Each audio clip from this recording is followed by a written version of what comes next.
माँ वैष्णो की परम भक्त थी। वो प्रतिदिन सुबह उठकर माँ के नियम से पूजा प्रार्थना किया करती थी। गायत्री ने देखा सरला के घर तो माँ दुर्गा का मंदिर ही नहीं है, तो वो उससे बोली, मालकिन आपके घर में माँ दुर्गा का मंदिर नहीं है? नहीं, हमारे घर में नहीं है। अब क्या करना है ये मंदिर वगैरह बनाकर भी? कौन सा भगवान हमारी सुन लेते हैं?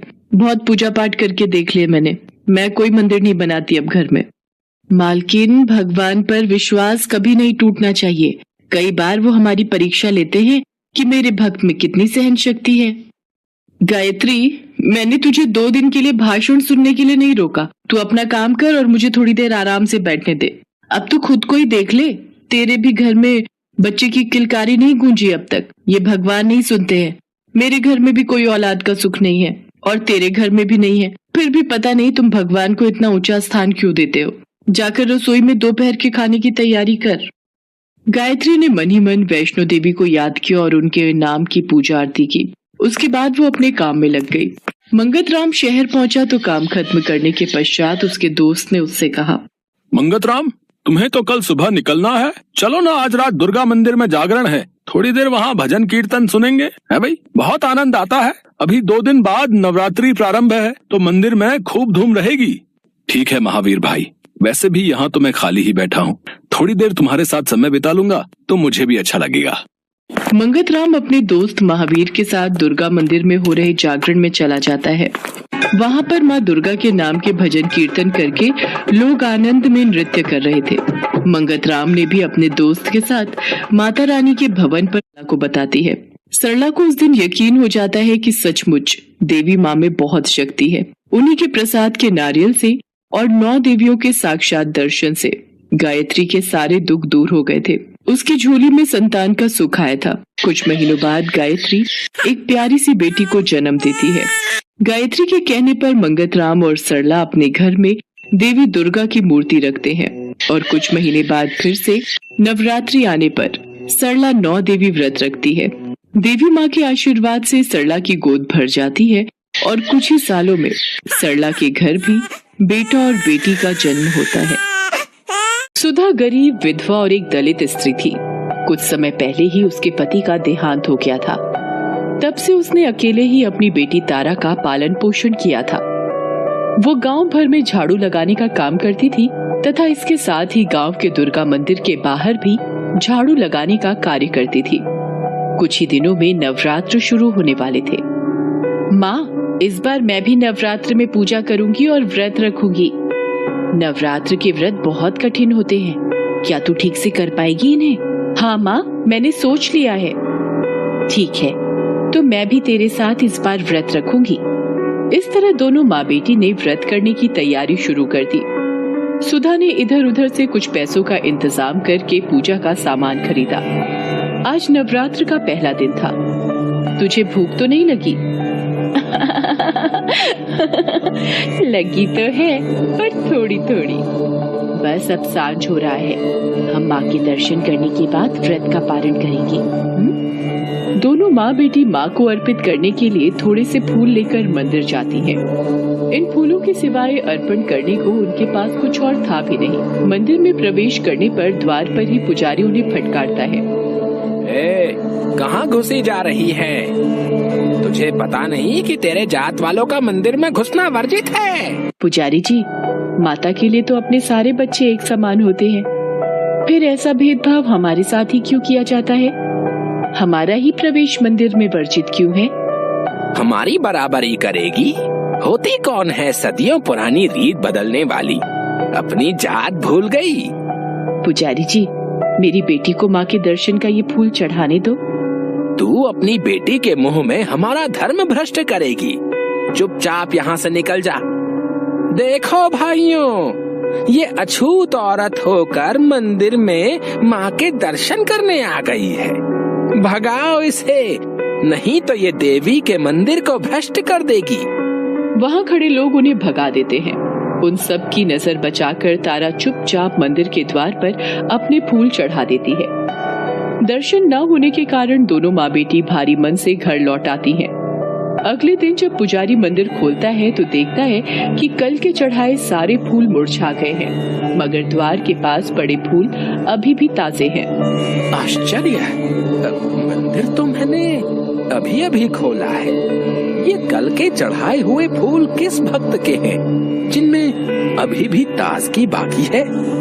ये बात सारे गांव में फैल जाती है। सब अपने आप को माता का भक्त साबित कर रहे थे। वे बता रहे थे कि फूल उनके द्वारा चढ़ाए गए हैं। इन सब से बेखबर सुधा और तारा अपनी भक्ति में मगन थी। दोनों सच्चे मन से माता की पूजा करती थी। इसी तरह दिन बीतते गए और महाअष्टमी भी आ गई। सुधा और तारा ने माता को भोग लगाने के लिए थोड़ी सी पूरियां, चने और हलवा बनाया था। इन सब सामग्रियों को उसने बहुत ही मेहनत से इकट्ठा किया था। तारा, आ जाओ, व्रत के पारण का समय हो गया है। दोनों माँ बेटी अभी खाने बैठी ही थी कि बाहर से किसी बूढ़ी औरत की आवाज आती है। अरे, कोई इस बुढ़िया को भी कुछ खाने को दे दो।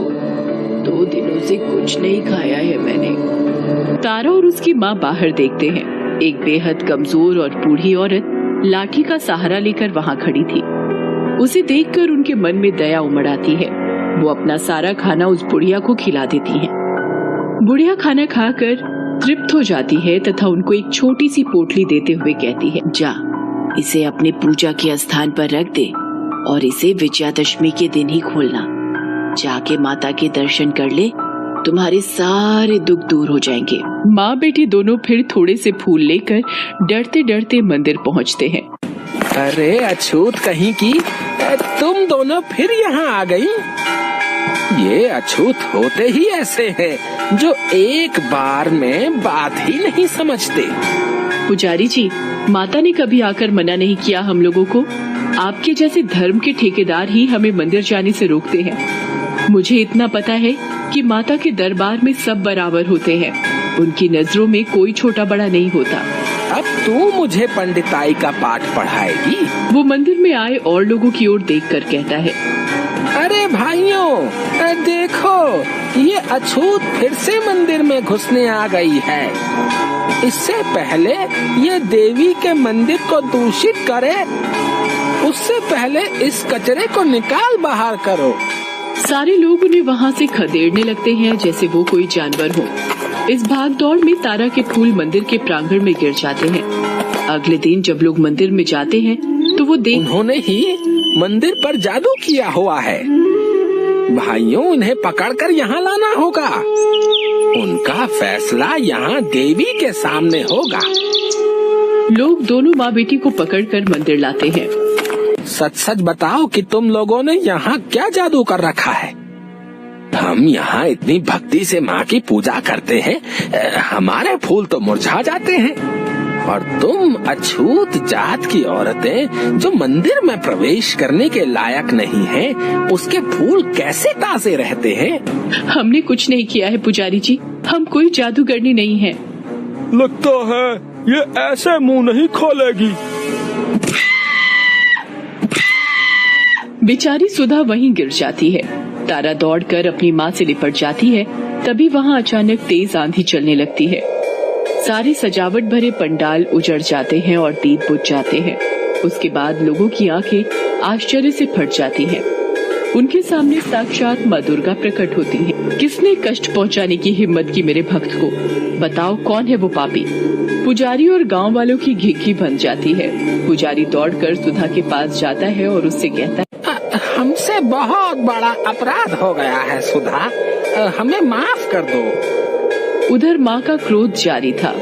तुम लोग क्या सोचते हो कि भक्ति सिर्फ इस सजावट और पंडाल से ही होती है? अरे भक्ति सीखनी है तो मेरी इस भक्त से सीखो।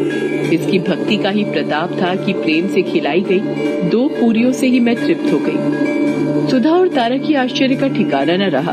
दोनों के मन में एक ही बात चल रही थी, क्या उस बुढ़िया के भेष में स्वयं माँ दुर्गा थी? फिर तारा और सुधा माँ के सामने हाथ जोड़कर खड़ी हो जाती हैं और कहती हैं, हे ममतामयी दयालु माँ, हम सब तुम्हारे बच्चे हैं। मैं इन सब के लिए आपसे क्षमादान मांगती हूँ। हमारे पापों को क्षमा करें और हमें अपने चरणों में शरण दो।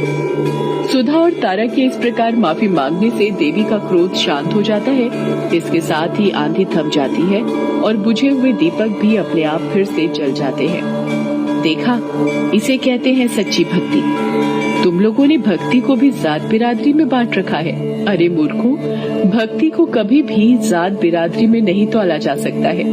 याद रखो, मेरी नजर में तारा का भी वही स्थान है जो कि तुम्हारा। मेरे सामने मेरे सारे भक्तों का स्थान बराबर है। आज तारा और सुधा की भक्ति से प्रसन्न होकर मैं इस गांव को सुख समृद्धि और धन धान्य से भरपूर होने का आशीर्वाद देती हूँ। इतना कहकर देवी वहाँ से अंतर्ध्यान हो जाती हैं।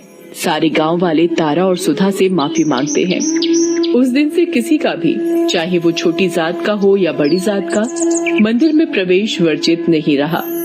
आज विजयादशमी थी। उस बुढ़िया जो कि स्वयं माँ का रूप थी के कहे अनुसार जब सुधा और तारा ने वह पोटली खोली तो उसमें से बहुत सारे हीरे जवाहरात और माणिक निकले। दोनों की आंखों में आंसू आ गए और मन माँ के प्रति